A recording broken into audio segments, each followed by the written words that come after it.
experience ya Ethiopia haikuwa rahisi. Hivyo tu ndo naweza sema.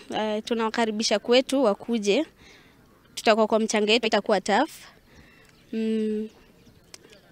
Tutajaribu yetu. Kwa mafans wetu tunaweza waambia mkuje, mtu cheer up. Tutawaangusha. I feel that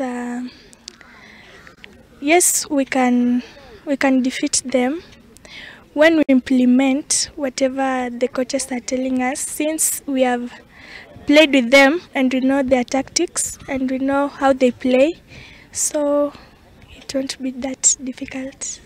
To our fans, I would like you to come and cheer us. We are not going to let you down, and you come and give us that motivation so that it will give us the courage and the psyche to win.